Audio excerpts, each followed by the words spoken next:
Hello and welcome to Beyond the Headlines. Monday night, it's where the conversation takes place. And this evening, I'm happy to just let you know that on Beyond the Headlines, we continue to break barriers and to look beyond the regular frontiers.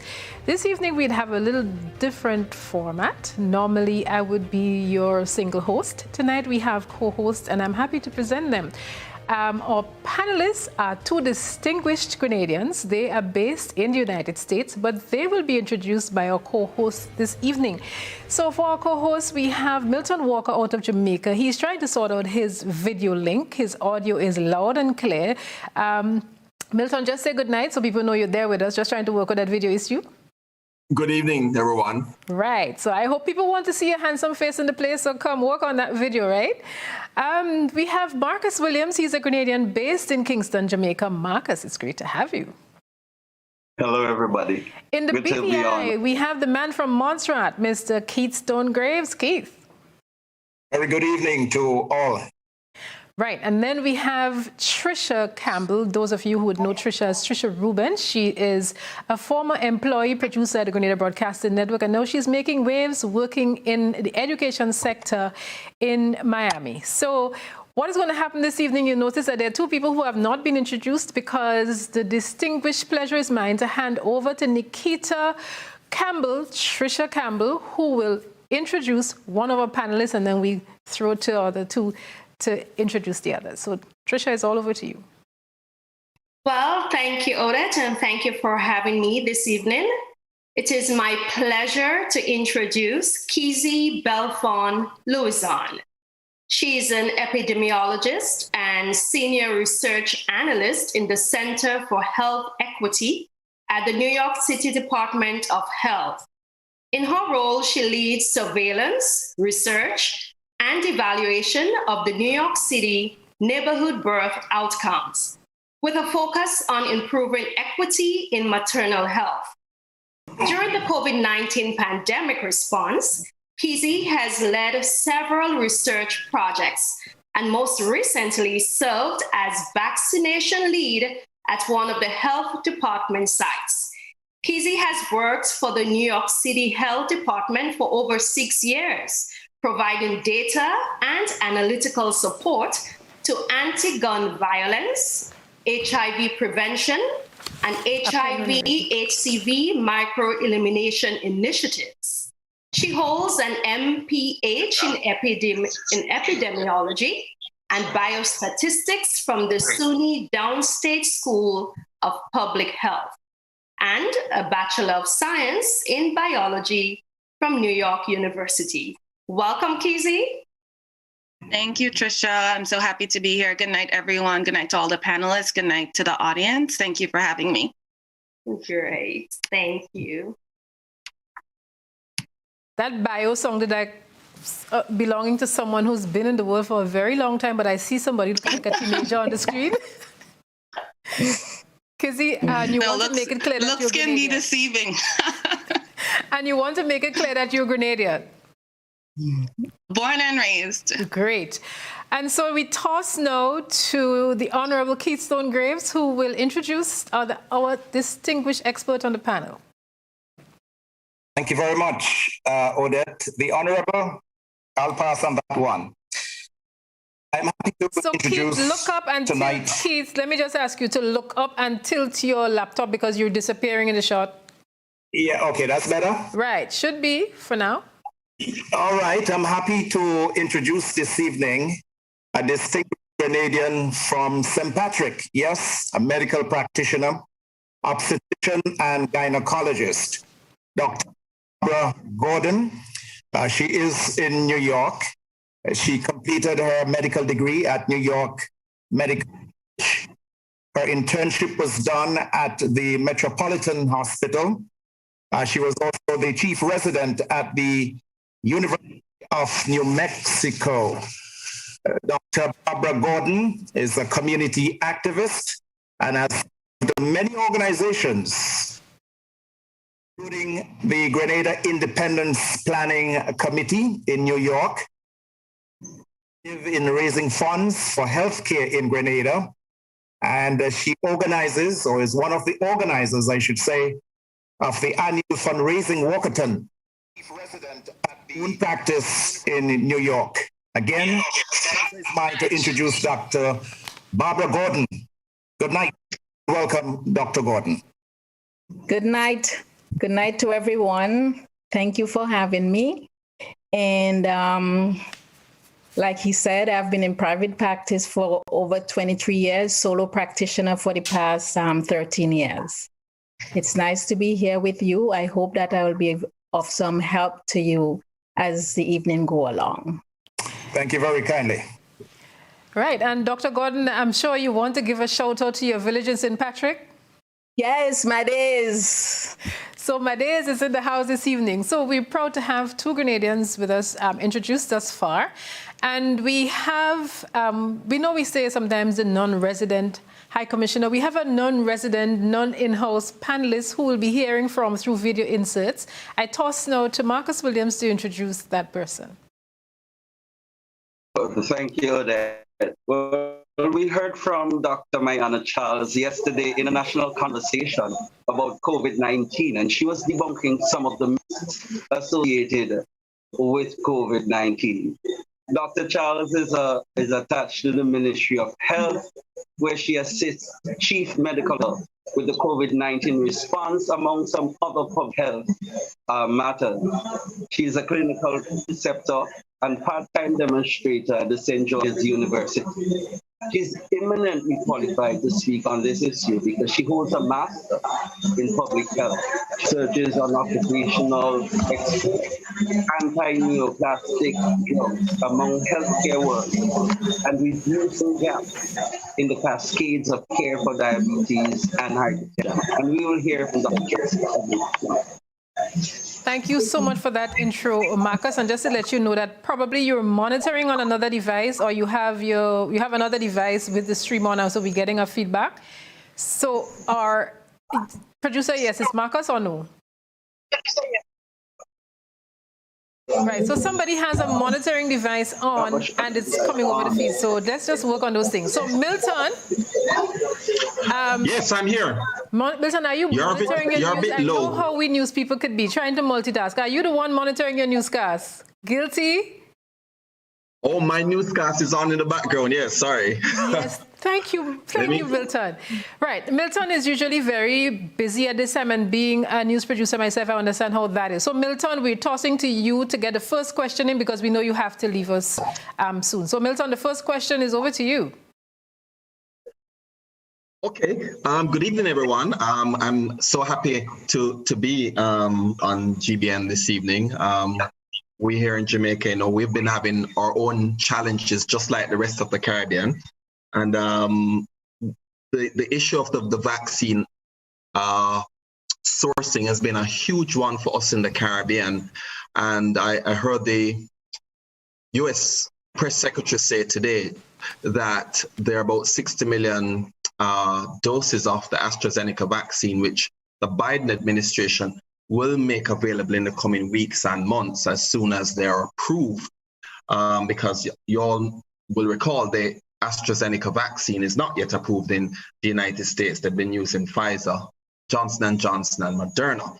And the administration believe they have sufficient quantities of the other three in order to satisfy their needs in America. And they've done pretty well in the last, 90-something days since the Biden administration has taken over.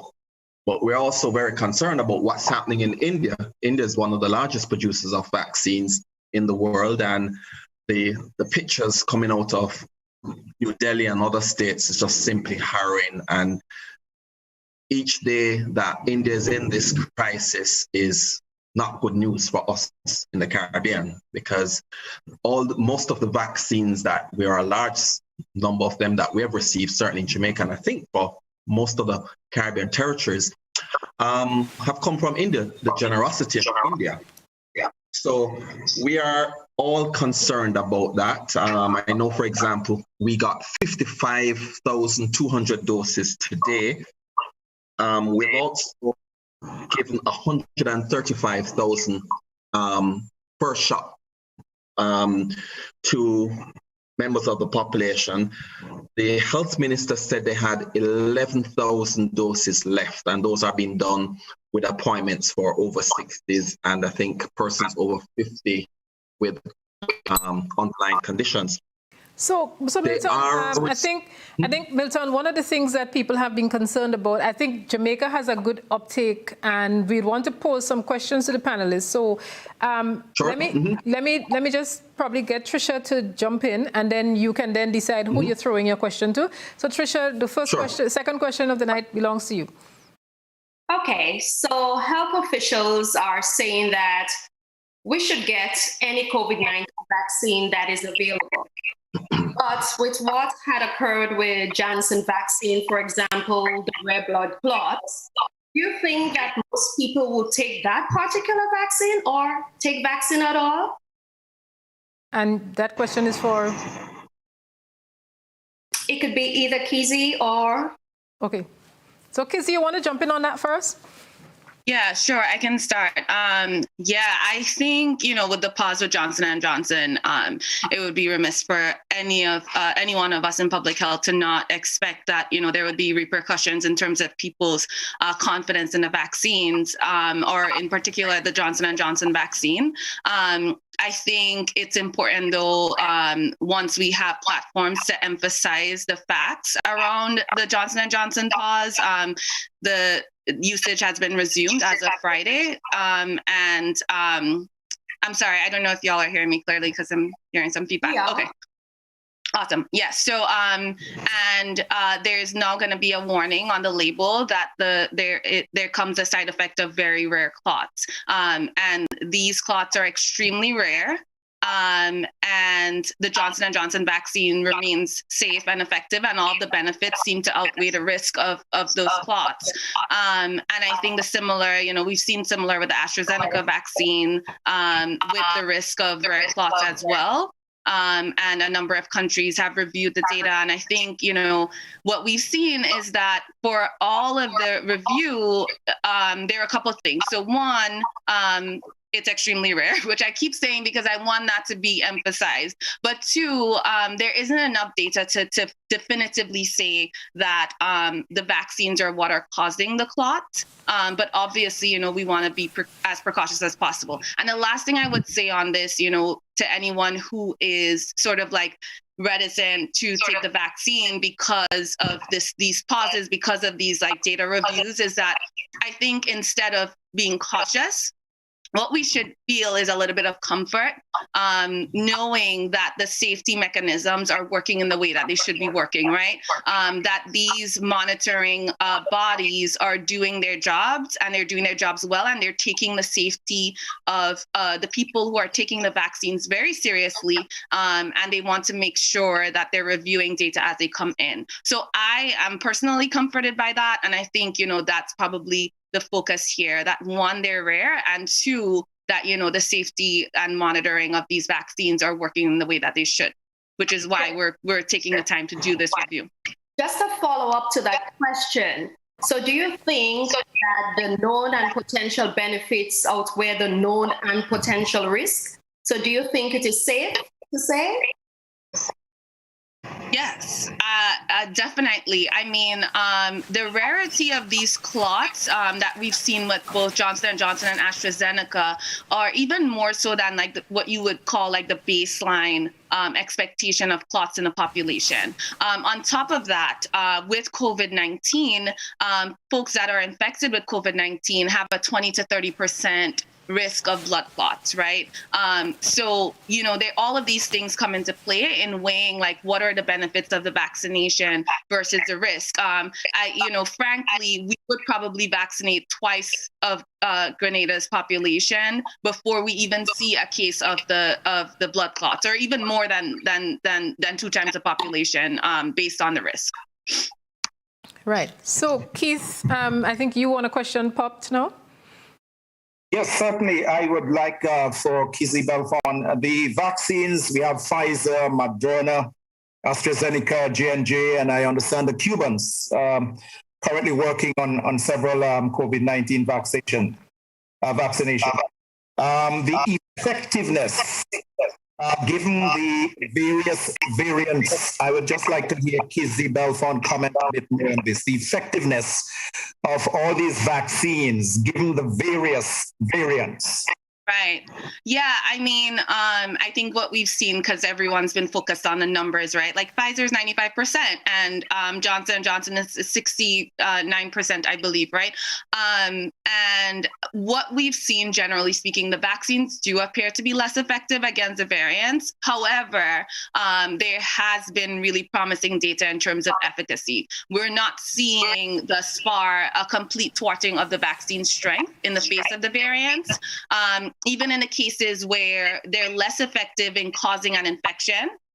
So we're seeing that people who are vaccinated are more likely to have, if they do become infected with COVID-19, they're more likely to have an infection of a variant versus like the original strain of COVID-19. So even though they're less effective with infections, they are still very effective in terms of the severity of the disease. And ultimately, when we talk about vaccines, that's what the focus is. Yes, we would like to prevent all infections. That's generally not the case with vaccines. But what we want to see is that people aren't getting as sick, right? People aren't dying. People aren't becoming hospitalized and having like very serious cases of this disease. And thus far, we are seeing that the vaccines are generally strong against like reducing the severity of a COVID-19 infection among vaccinated people. I'll be saying that the effectiveness of the vaccines outweigh the side effects, any of the negatives going from. I'm sorry, can you repeat that?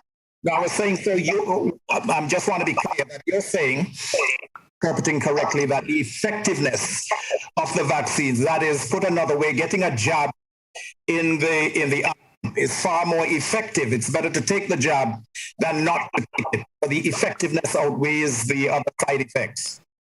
Yeah, I mean, absolutely. I mean, most of the side effects of the vaccines are really, short-lived, and they're, not to minimize anyone's side effects, but, they tend to be minor. So things like headaches, fever, like a low-grade fever, chills, some pain in at the injection site, and those don't tend they tend to be short-lived, as I said.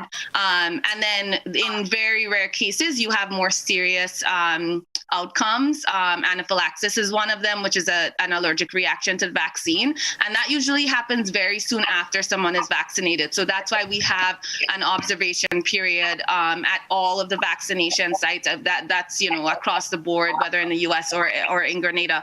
There's an observation period, and there are medical staff on hand if someone were to have an allergic reaction. And then, as I mentioned before, even rarer, the risk of clots, which, we're still sort of like figuring out whether that is definitively causally related to the vaccines. So yes, absolutely.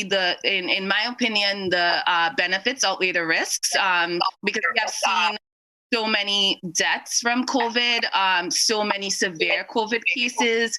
And on top of that, even people who recovered and who had mild COVID cases, they have, what we're calling long haul COVID. So they're still experiencing a range of symptoms months after that infection. So I think, yes, absolutely, the benefits of the vaccine outweighs the risks.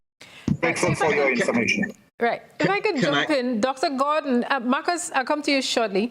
Dr. Gordon, I like to call her Dr. Belfon, she'll pardon me, was looking at the whole issue of COVID and the symptoms and the long-haul, long-term effects. You are a medical practitioner for close to 25 years. You've been seeing patients in the last year, I'm certain. What kind of experiences have you had with some of these patients? And I mean, even dealing with your nurses who will do the preliminary screening, and so in terms of COVID cases in New York? So we have to look a lot of, before I start, actually, I had the vaccine. I had the first dose in December the 4th, and my second dose on on January 7th. So I've been long out with, so technically I could go without my mask. So we have to look at, like you said, I think one of the biggest concern after for patients is the fatigue, not feeling themselves. That's like one of the most common thing that you find. And also you'll hear of patients ending up on dialysis, and some people even had strokes after getting COVID. So, but I think we have to look back at what the COVID does to us, the illness, the deaths, and then focusing now on the vaccine and adding to what Kizzy mentioned. The vaccine prevents you from actually getting the COVID, as well as it prevents the illnesses associated with the COVID.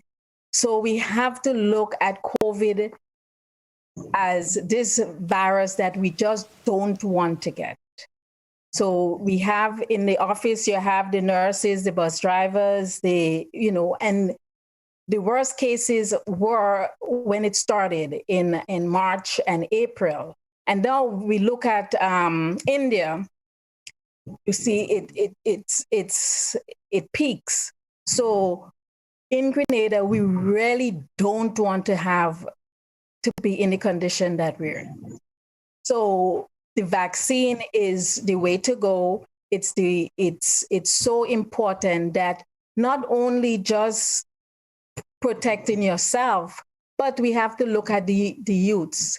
We have to look at the children, because if the parents and the adults are protected, meaning that the likelihood of getting the COVID is real or low, then it's less likely we will take it home to the children as well as adults who are unable to get the vaccine.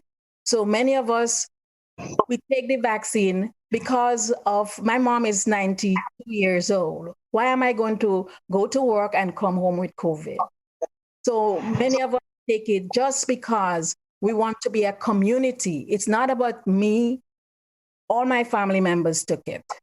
So it's not about us. It's about who are we protecting. So we encourage the Grenadians who are able to take, and remember, it's any vaccine. It helps. We're concerned about getting the COVID. No, it's the variants, and you have to look at the community that you live in. So, for example, in New York, the most common strain we have now is the one from London, and that strain, we are the vaccines, all three that we have here, would give us the protection that we need. So, if we take the vaccine now, it's less likely we will have all these rare variants coming in, because if we're protected, less likely we will have variants that the vaccine would not be able to help us with. So it is so important we take the vaccine now and not later, because as we go on longer and away from this time now, the more likely of getting more variants, and it's less likely the vaccine is going to be useful. So now is the time. Let us take the vaccine. Let us curb the virus, and because it can be protected. Look at India again. The curve was smooth. We had the first wave, and everything was okay. And all of a sudden, now we have this gathering. It's a gathering, and here we have it spike. It's almost. It peaked. It's unbelievable. Over 300,000 people with COVID in one day. So, but if these people were all vaccinated, it's less likely. So let us be smart. Let us use our intelligence. Let us be a community, because if the community pull together, get vaccinated, it's less likely we like in New York, it's some communities, it's just 1%.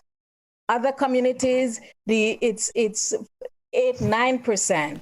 So if we take the vaccine, the less likely the virus will be in the community, and then we will protect it. Not only we have to protect our children. Right. I think that's the most important thing, and I think that's what I would really like to emphasize, take the vaccine.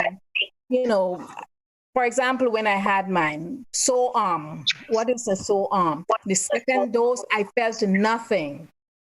And that's why we let you wait for 15 minutes, see if you have any reaction. Unlike with the Johnson vaccine, some of the cases, and we have to think about 1 in a million. That's a no-brainer. So why we worry about 1 person in a million getting a side reaction?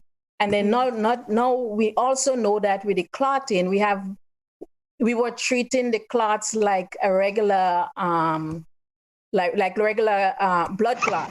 But then they realized that the treatment is supposed to be different. So not only that we learn is that even if we get the clots, we are better able to manage it because we know a little more about it. Right. So let us focus on the 99% positive, not focus on less than 1%. Okay.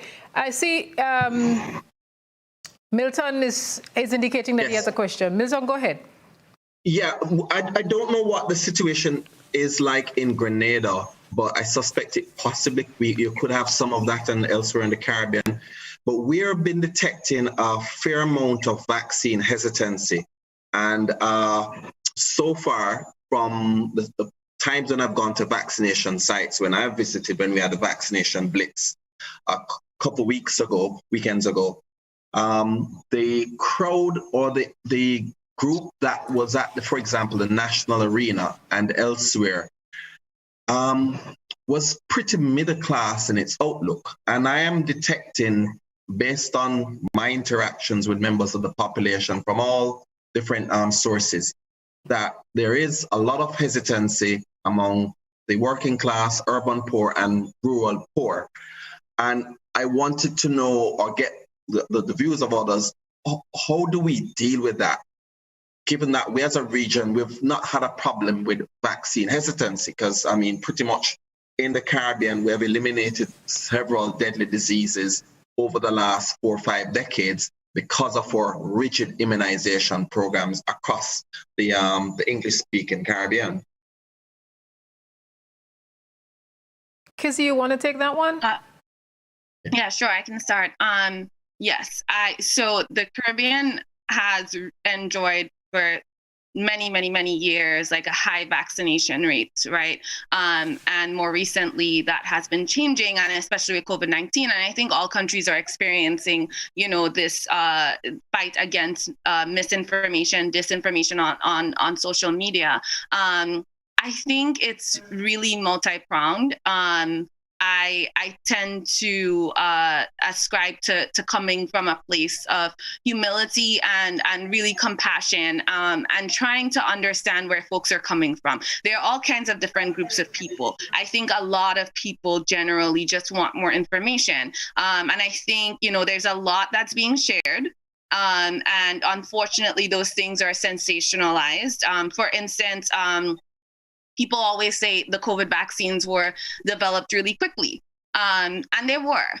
But, it's not a negative thing, but it's always shared as a negative thing. It's always shared as something that you should be cautious about. And there's really, and maybe there's time to go into why later, but there are really good reasons as to why the vaccines were the fastest, the development time was the fastest that we've seen in our history. And those reasons are not nefarious. Those reasons are don't have anything to do with like safety being circumvented. And so people need to understand that. And I think a lot of the times you have success when things come from credible messengers. So I think, the government like really trying to work with various communities, various community leaders, so that they can share information, so that they can share simple facts about the vaccine. I think getting creative about how we share information about the vaccine, right? Things that are just as the way that the disinformation are very like easily shareable on WhatsApp and Facebook and what have you. I think then we need to combat that with things that are shareable as well, debunking, some of this false information. I also think that we tend to, in the Caribbean, like come at things from a very paternalistic approach. So it's like, you need to do this because I said so, or like there's always like a sense of frustration when people aren't doing what we expect them to do. And I think we need to take a step back from that.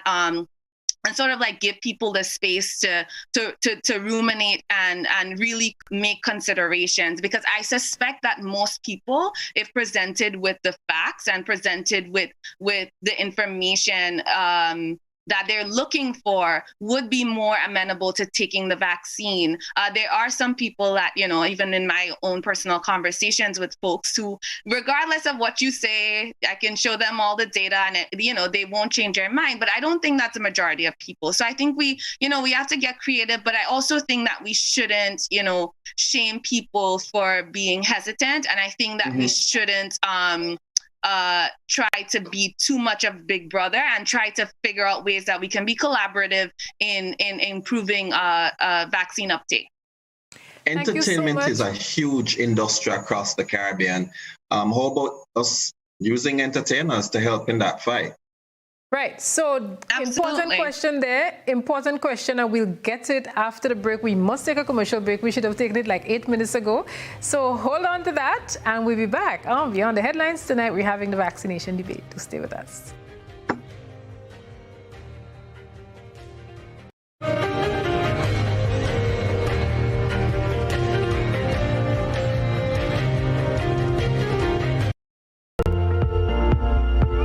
Every action we take impacts the lives of others around us. The Grenlec Community Partnership Initiative, GCPI, has been working with Grenadian organizations to impact communities directly. Giving back to communities we serve is fundamental to the way we do business. And every year, more lives are touched across Grenada, Carriacou, and Petite Martinique. In education, sports, health, infrastructure, social services, and beyond. Do you know what time it is? You guessed right, it's detox time again at Nirvana Natural Health Clinic, Detox Center and Natural Health Store. Purchase our 7-day cleansing pack for only $500. Includes everything you need for a complete total body cleanse. Cleanse your blood, kidney, liver, and colon. This cleanse will help you lighten up and get rid of the excess. Also available are our special product Detox Combo Pack for only $100. Try our single detox products starting from $40. Check us out now. Belmont St. George's, close to the Fall Edge area, or call us on 231-6642, 449-7753, or 418-7115. Nirvana Natural Health Clinic, Detox Center and Natural Health Store. Detox, your way to health. Get Rubigas. Get cooking. Rubigas, clean, safe, and reliable LPG is the perfect solution for your commercial and everyday needs. For cooking at home or barbecuing, choose Rubigas LPG cylinders. Available in a variety of sizes from 20 to 100 pound cylinders. Rubigas LPG, clean, safe, reliable. Are you cooking with Rubigas? Get Rubis, get going. We shall fight them on the beaches. We shall defend our islands and our oceans. To rid our waterways of plastic and other marine litter. We shall fight in the mountains, the valleys, on the coastline. We shall never surrender until every home on every street in our cities, towns, and villages in the OECS learn to reuse, reduce, and recycle plastic and prevent the pollution of our beloved ocean. We shall fight marine litter together with our sports clubs, our churches, the private sector, our schools. Join the fight. We shall never surrender. This message is brought to you by the OECS Commission with funding from the Government of Norway. Remlit, tackling ocean pollution from tooth to sooth. How going on, boy? Hey, good old things. Hey, Daisy. Yeah. Boy, in line, boy. Your house looking a real good day. Boy, it's thanks to the hard-working and professional staff at the Housing Authority of Grenada. They handled me real nice. They did my plan, they did the construction, and I didn't even have to worry about a thing. They were there with me every step of the way, supervising the job, asking me about my concerns, giving me feedback as the house took shape. They were there from start to finish, and even put the keys in the palm of my hand. I give them an A++ for customer service. Oh, it's people from housing bad, boy. Boy, not bad. Excellent. If you're thinking about constructing your home, why not consult the Housing Authority of Grenada? You could visit them right down in the Sandino complex, or give them a call, 440-1015 or 440-1016. Or check out their website, hag473.com. They go handle you. They go jog your blocks, they go draw your plan, they go tote your materials. Hey man, where you going? The Housing Authority of Grenada is your choice for affordable housing and a stress-free construction experience. We are taking pride in outstanding performance. We are encouraging and recognizing innovation. We are committed to continuously doing things better, with enhanced services coming soon. Yes, we are here for you. Check us out today for your financial need. GUT Credit Union, it's where you belong.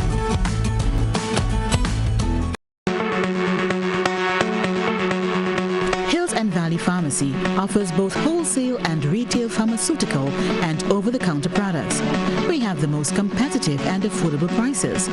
We are the agents for Vic Plus multivitamin for healthy everyday lifestyle and Synatogen powder. Hills and Valley Pharmacy supplies the best quality, name brand clinical products such as Rescue Oil, Bio Oil, Neutrogena, Aveeno, and Clarisil. We offer the most convenient opening hours. Our telephone numbers are 435-6904 or 6903. Remember, at Hills and Valley Pharmacy, your health is our business. We care. Now open, Hilton Valley Medicare Center, your one-stop for medical supplies, massage therapy, physiotherapy, and an in-house physician. At Hilton Valley, your health is our business. I know, I've heard that. Church people have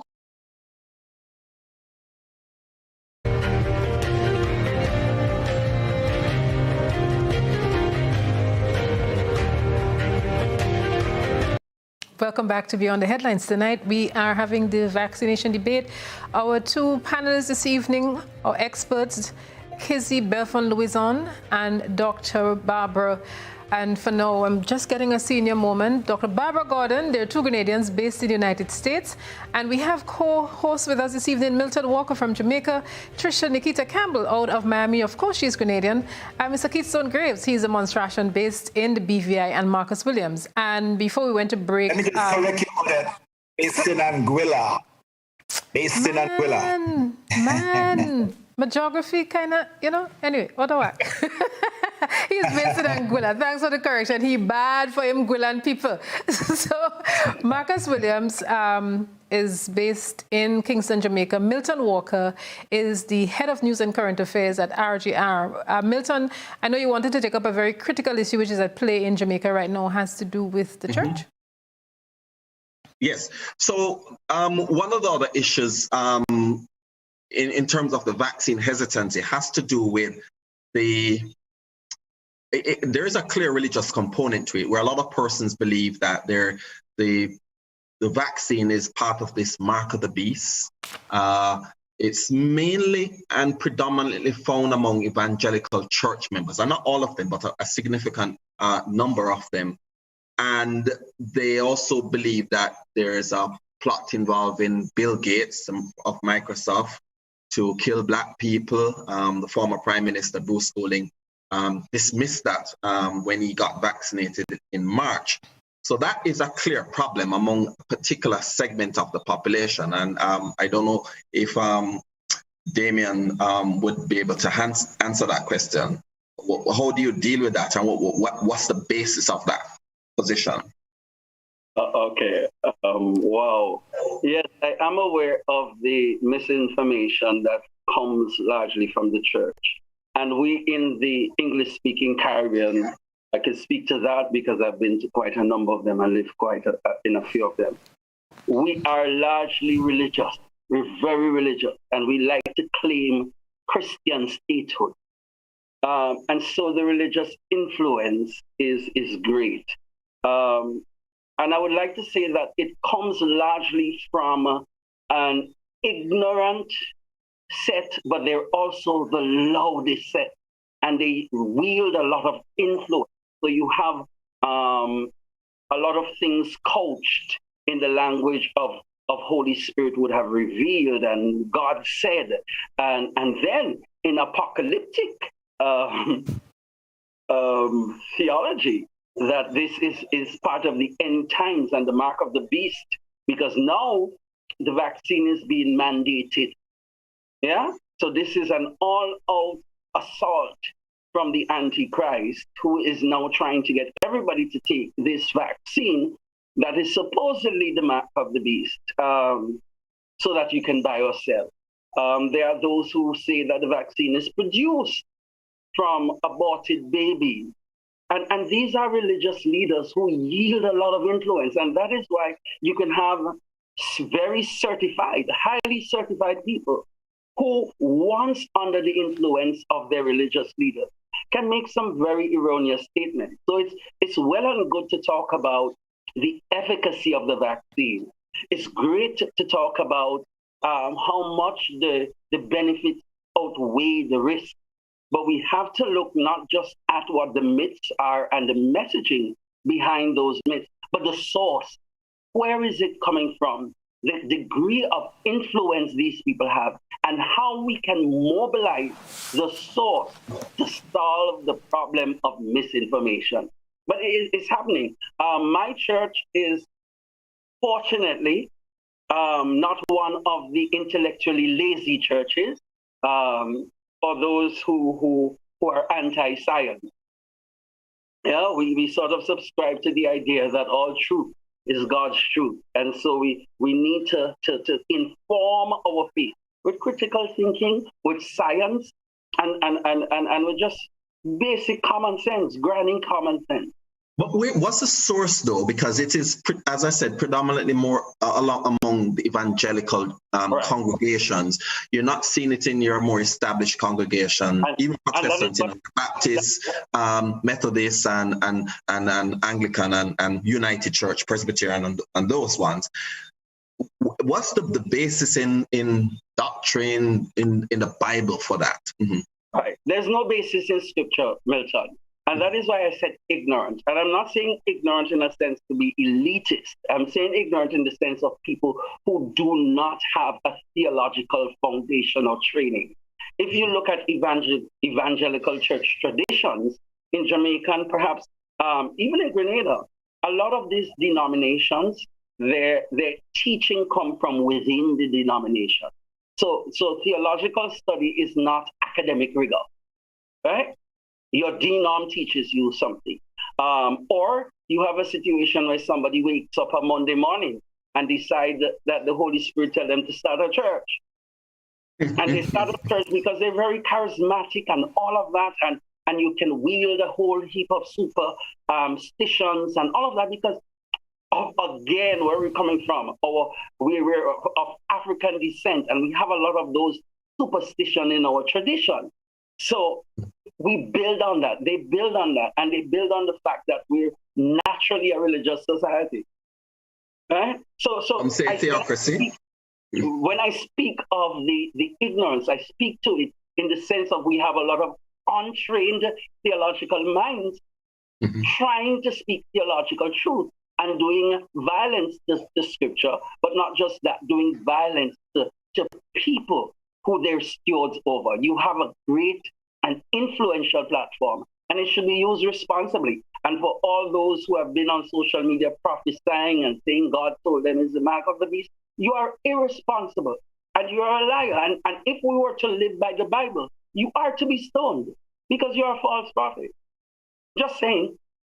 All right. I think we can wax very warm on that particular line. I want to come back to Dr. Gordon on something, but Tricia, I believe, has a question. Yes. With all that being said, do you think that the vaccine should be mandated in Grenada?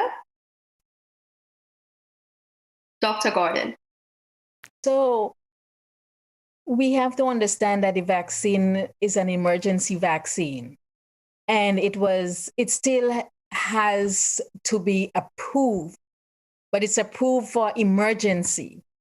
So I think we should encourage everyone to take the vaccine.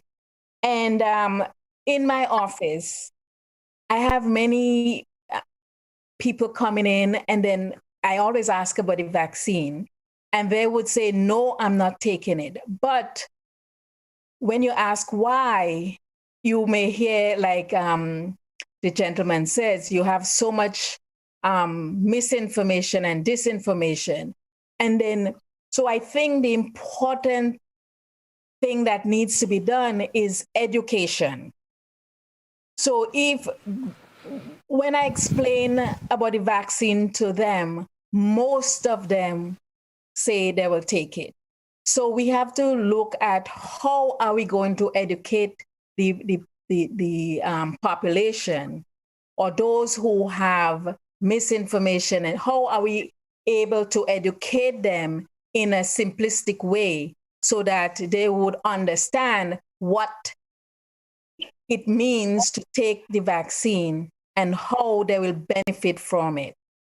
There are arguments, though. It's all well and good, yes, to take the vaccine, but then in a local perspective, why should we as Grenadians be vaccinated when we do not have a community spread?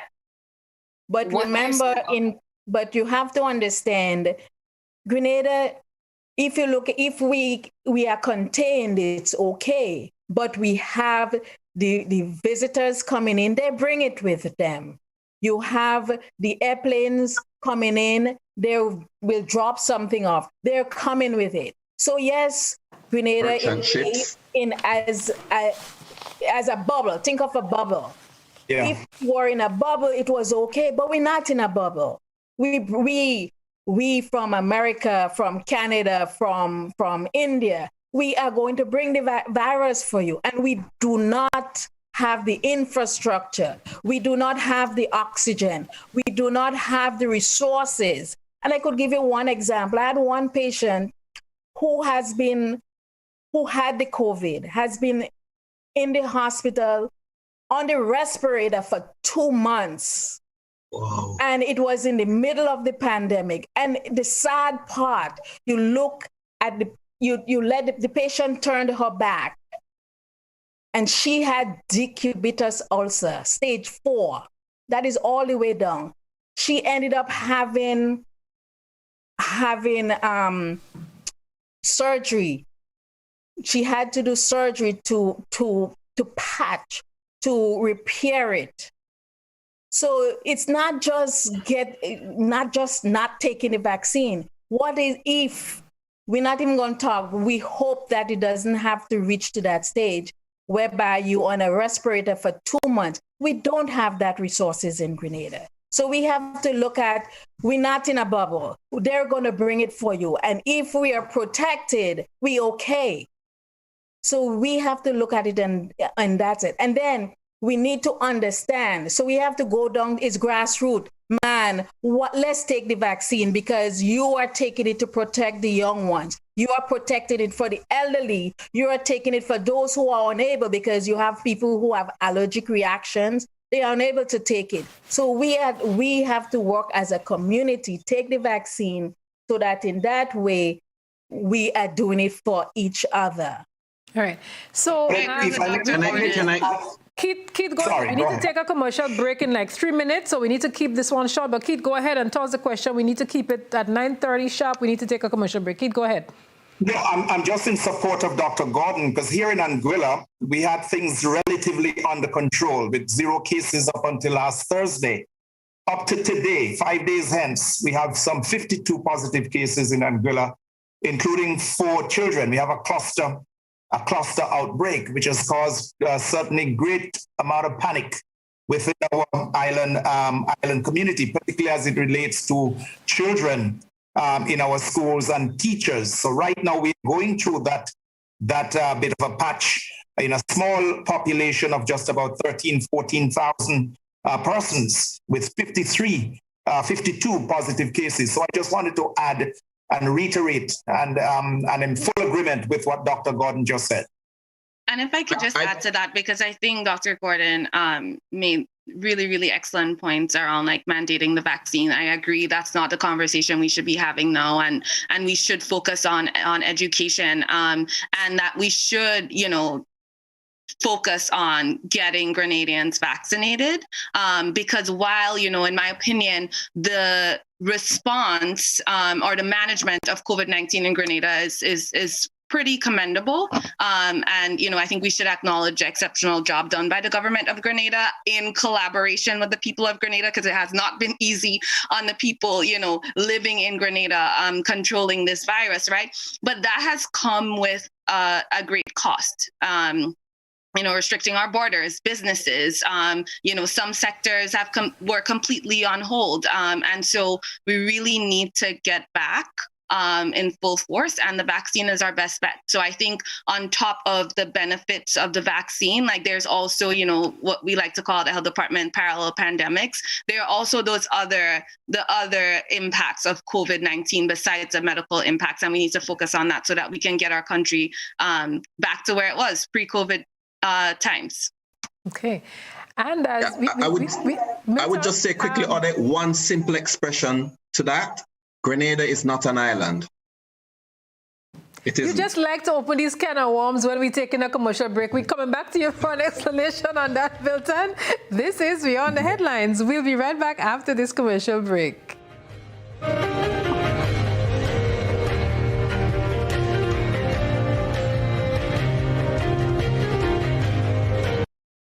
Isn't there something you've always wanted but just can't afford? The National Lotteries Authority's Lotto Jackpot is $130,000. Play today for chances at fulfilling that dream. Lotto. Play and win a lot of money. A pleasant evening to everyone. Welcome to the National Lotteries Authority's Lotto Draw number 3204 for today, Monday, April 26, 2021. I am Anisha Charles. With me this evening is Ms. Jocelyn Clark from PKF Accountants and Business Advisors, whose purpose is to ensure that this show is conducted in an accountable manner, and the game balls with industry standards and in a way tampered with. This time, your tickets ready because we're about to play for a jackpot of $130,000. But first, your free ticket letter. Good luck. This evening's free ticket letter is check your tickets. Your free ticket letter for this evening is a J, as in jackpot. Let's proceed for 5 winning numbers. Good luck. First up this evening is check your tickets in the meantime. First number is 3, second number is 1, third number up. Third number is 32, followed by 18, 15 fan number. Fan number for this evening is 24. Let's recap those numbers. Check your tickets. First number is 3, the second 1, third 32, followed by 18. Fifth and final is 24. So that's 033, 011, 32, 32, 18, 18, and 24, 24. Your free ticket letter for this evening is a J, as in jackpot. Congratulations to all the winners of this evening's Lotto draw. Lotto, play and win a lot. Really play all the games of the National Lotteries Authority, support sports, culture, and nation building. Thanks for joining us. Have a wonderful evening. Bye. By now, you should know that the early bird catches the worm. So, what are you waiting for? Put wings to your feet and head to your nearest scratch seller. For every quick sevens scratch ticket you buy at $2, the NLA gives you 7 chances at winning as much as $7,000. Scratch the entire play area for your 7 chances at revealing as much sevens and win the corresponding prizes. Win easy with Scratch. Must be 18 or older to play.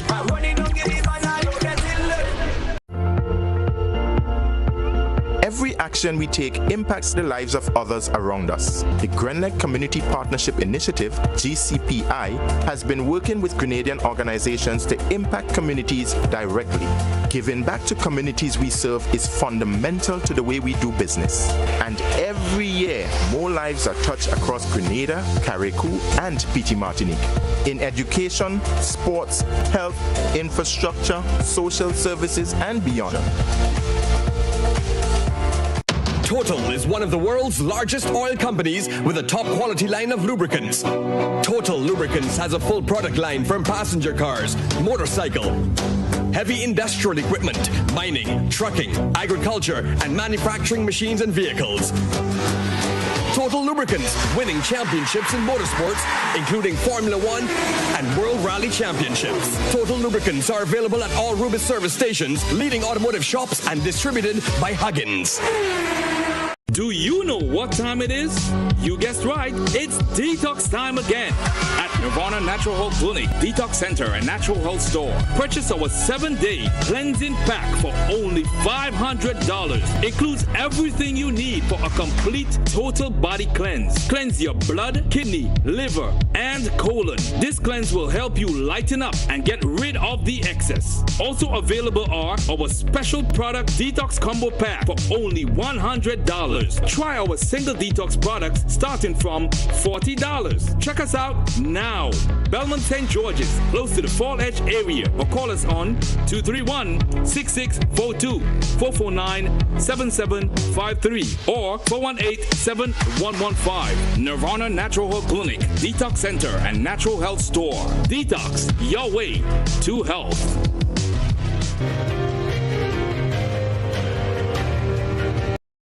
And welcome back to Beyond the Headlines. This evening we have in the vaccination debate, and we have 2 experts with us and 3 of my journalistic friends from across the Caribbean region.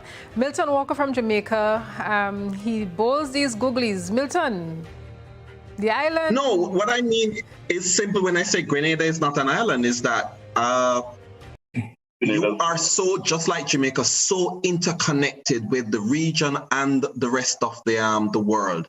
You got cruise ships, there are merchant ships, there are land tourists coming in, and just so many ways for the virus to be transmitted. Had this virus been around in 100 years, it would not more than likely been a global pandemic, because there was really no significant world travel, right? And world travel to move from, say, England to the US took weeks, worse from India to Britain. So it would have probably died on the ship before it reached the other destination. Now with modern aircraft travel and other means, you can be in another country in a couple of hours. And that's how this virus spread quickly from, remember where it was in China, we looked, and I don't think many people expected it to even come this part of the world. And so quickly, because we had our first case in March. And the rest of the Caribbean perhaps around the same time. But nobody expected that. And there are persons who believe that it was in, for example, in the US from as far back as December. And once something, for example, is in the United States, well, we in the Caribbean, we're going to be wrapped up in it within a day or 2. Right. Marcus, I think you have a question. Catch the cold. Exactly. Marcus, you have a question for one of the panelists? One of our experts on the panel? Yes. I love the experts. Both can take it. We've been having a conversation around all of the issues people are having around taking the vaccine hesitancy. And I somewhat don't want us to look at it through the lens of privilege. Dr. Gordon raised an important point about the idea of grassroots education, and perhaps mass media and mass education may not be the most effective way. However, some of the fears, do you think some of the fears people have about the potential side effects? Yes, it's minimal. Yes, it's rare. But with a country like Grenada or in developing countries where the infrastructure, the health infrastructure may not be there to support anyone who may develop those complications, people might be afraid that maybe I may be the few among the few who get this blood clot or whatever the other side effects are. Are those fears legitimate? And how it is do you propose those fears can be allayed? Who wants to go first? Dr. Gordon, you want to go first, or Kizzy, you want to go first? So I'll go first. So the thing is, I think we look at what if too much. And there we go, it's education, education, education. And if we explain to the people who are resistant, and you might be surprised what their thoughts are. So it's a matter of, okay, we're going to take the vaccine, but this is how the vaccine works.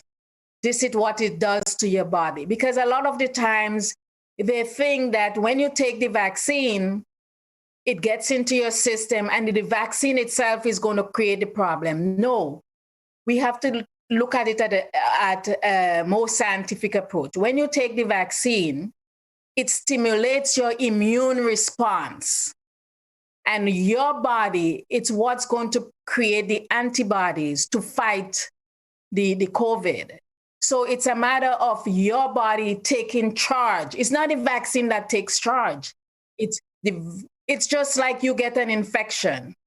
Your body stimulates that immune response against that infection. So then by taking care of whatever that infection is, then you would be healed in that process. So we have to look at the vaccine. You take the vaccine, it gets into your system, your body develops that immune response.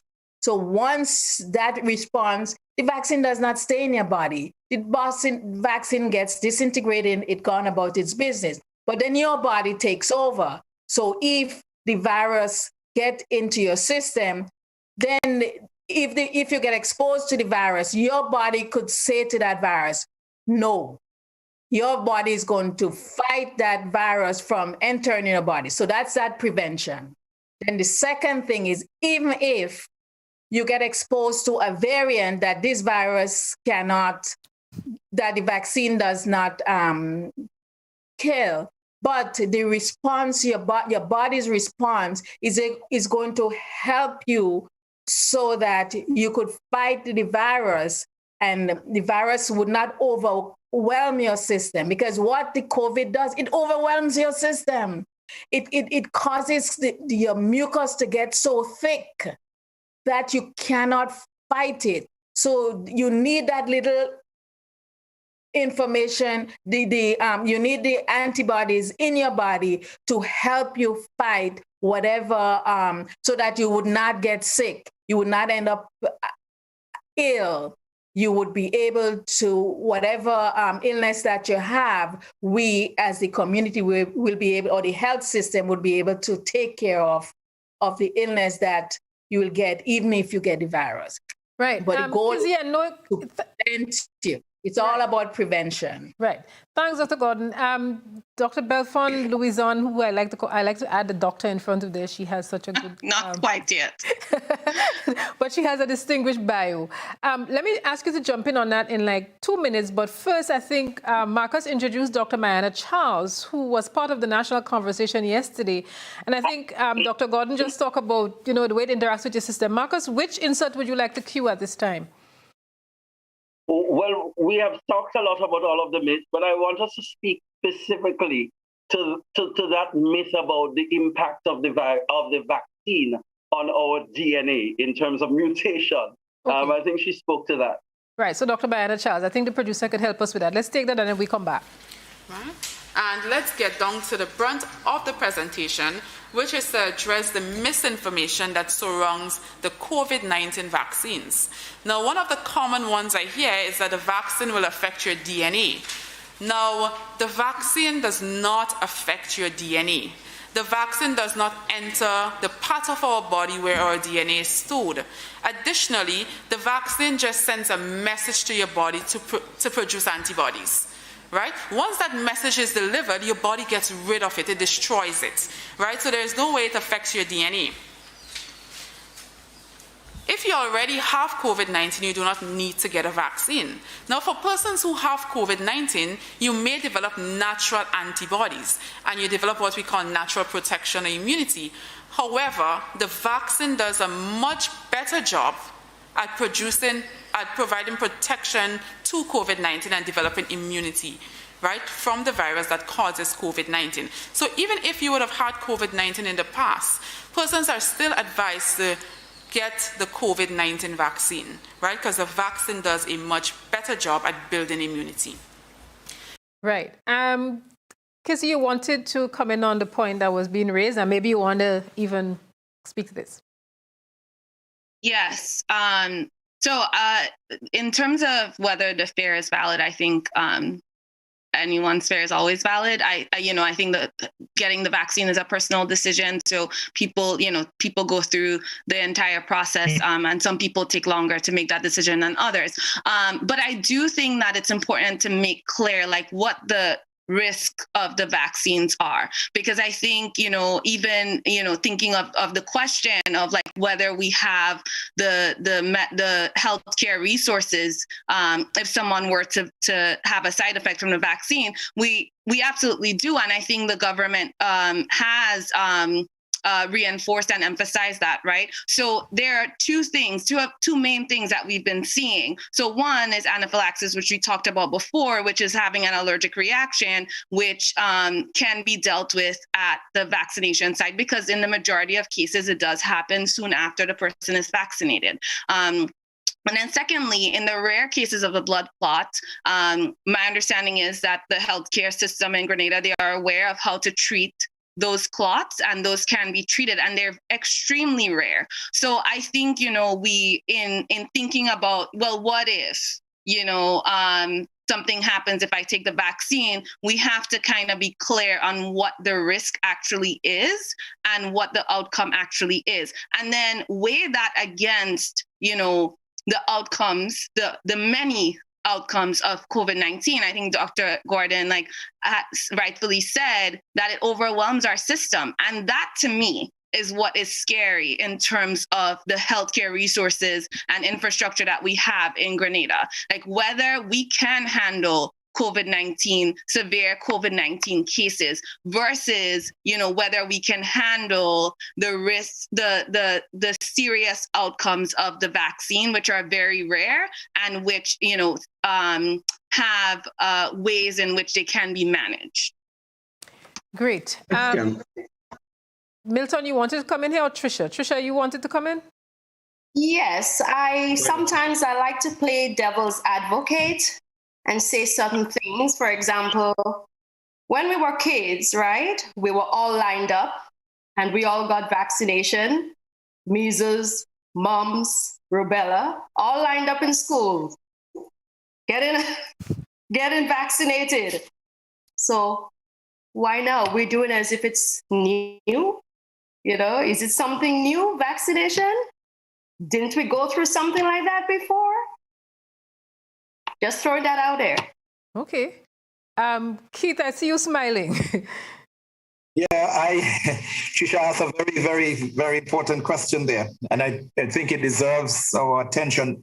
But I would just like to segue slightly and put to the panel, to the experts, this question: do you think that vaccines, COVID-19 vaccines, can bring us closer to a healthier Caribbean? Any Dr. Gordon or Kizzy Belfon can answer, please. Well, I think the vaccine would hopefully bring us back to where we have been and even better. Because right now, everything is at standstill. We need to move on. I'm so over COVID. I'm ready to take off my mask.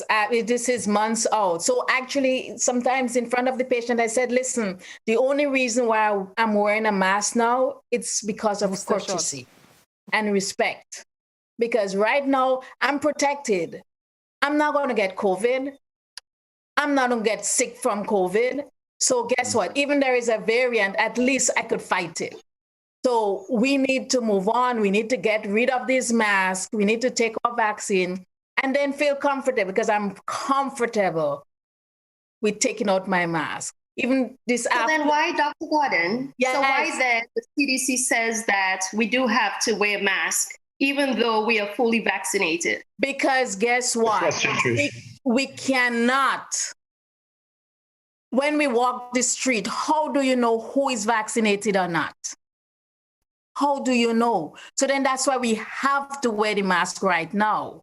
But we are getting to the point whereby we will be able to when enough of us are vaccinated. So just remember, we have to have at least 75% of the population vaccinated. Right now, for example, in New York, we just about 44, looking at the statistic yesterday, 44% took vaccine, 33% fully vaccinated. We cannot take our mask off. But what I'm saying is, when you vaccinated and you feel comfortable, when enough people are vaccinated, then we could do that. CDC is not going to release it until we have adequate amount of vaccination. I have a very important follow-up. If you just allow me, please, quickly. Okay, so what would you say in terms of the issues related to mitigation and planning? What is the message you think is there? What message is there for Caribbean governments? Education, education, education. And with education, we'll hopefully be able to debunk a lot of the misinformation and disinformation. So that, and then it should be bombarded in the social media, all the platforms. It should be take the vaccine because we're not be able to mandate it, but with reasoning. And we really got to go get grassroots, go in the highways and the byways, let people know it's okay to take a vaccine. It's okay, and it's okay. And even if we have problems with it, we have the ability to take care of the problems that we have. I have a very important follow-up to what Dr. Gordon had said. She mentioned it until I think 70 or 75% of the population is vaccinated, fully vaccinated, and you have herd immunity. What happens if in the Caribbean or your typical Caribbean territory, you only have, say, 55 or 57% take-up of the vaccine? What would happen if that, say, Grenada, for example, or Jamaica? What will happen in that scenario? Well, we'll hope that even if it's 50%, and because we hopefully that would be enough to carry us through. Because remember, it's just think of India. Remember, they were good. And it just had, so even if you're vaccinated, you still have to do your testing. The most important after is the testing and the contact tracing. Because once you're at that point, then if there is anyone with the virus, we would be able to follow through and do your contact tracing so that hopefully we will keep the curve down, because the virus is actually, it's controllable. It could be controlled. From WhatsApp, let me just ask Chrissy. Somebody is saying that they have been contemplating taking the vaccine, but when they were young, they had a medical procedure and they ended up, I think the person said that they had it's like you collapse and then the person suffers from headaches, migraines, severe migraines. They think their family has said it was since after that procedure. So they have this fright, there's this fear. And also they're asking whether you do need to take booster shots, and the person is asking, I would like an answer, yes, no, or I don't know. Kizzy, would you like to take that one first, the fears that people would have had based on past medical experiences? I can actually take the second one. I think Dr. Gordon is probably better equipped to answer the first yes, part. No, or I don't know. Yeah, in terms of the booster shot, the quickest answer is that we don't know right now. As I said earlier, the vaccines seem to be, relatively effective against the variants. But, and I think Dr. Gordon talked about this, we're sort of like in this race, against against the variants with vaccination. So I think the longer we take globally, to get to that herd immunity proportion, the more we're leaving room for even higher, more easily transmissible vaccine variants to come on board. And then we're just going to have more issues. But I think even with that, we're sort of in a good position because we're doing global surveillance of variants, so we can catch it early. And I think all of the drug companies are in a good position to adjust the vaccines if needed for a booster. But I think if you're worried about a booster, the easiest and the most effective thing right now is to get vaccinated. All right, we're quickly running out of time. I see the clock saying, about 6 minutes to 10 o'clock, close to wrap up. So who is next? So going to the first question. So sure. we have to ask what happened. So just from it, if it's like the person took penicillin, then they probably had an anaphylactic reaction. Yes, the person confirmed that they're allergic to penicillin. That's I was looking right. for. So the thing is, that's probably an anaphylactic reaction.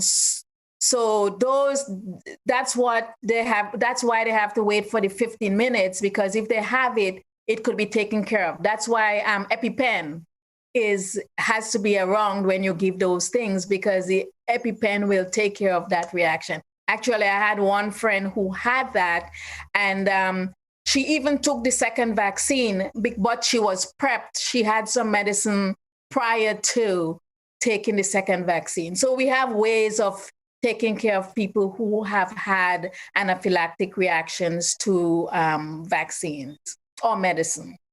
Okay. Like I said, we're running out of time, but one of the things looking at the philosophical debates, Marcus, I think some people are saying it's in your DNA and they're tracking you. I think you wanted to go to Dr. Charles on that, Marcus. Segue into that first. Yeah. Yes, certainly. One of the fears that people have is that there is a way to track you through the vaccine. One of the fears, legitimate fears, according to Dr. Could I just add to this, Marcus? Because what I tell them, they already are tracked, because they're all walking with a cell phone in their hands.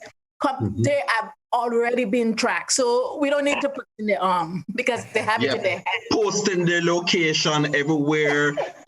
When they post pictures, it's crazy. So let's forget about the chip. Dr. Mayana Charles addressed that yesterday. So let's envelope on that one with the producer. Now, a lot of people say we don't know what is in the vaccines. Now, each manufacturer has published all of the ingredients in the vaccine. It is publicly available, right? All the components in the vaccine is there for public knowledge. The vaccines will make you infertile. Now, the vaccines does not cause infertility. It does not cause miscarriages. It has not been associated with any of those things.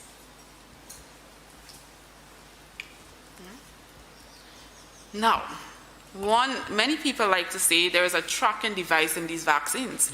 Now, if the government had to track you think they will produce a vaccine, you have your cell phone everywhere you go. You wake up in the morning, that's the first thing you grab. You have it through over the day, right? Why would they need to develop a vaccine to track persons, right? So this is, again, this is misinformation. Now, another thing persons say, you do not need to wear a mask after receiving the vaccine. Now, after you get a vaccine, remember, this is a collaborative effort, right? You still need to wear a mask around others and in public after getting vaccinated because, again, after vaccination, you take 2 weeks after your second dose to develop full protection, right? You can still transmit the virus, so you have to still protect the ones around you.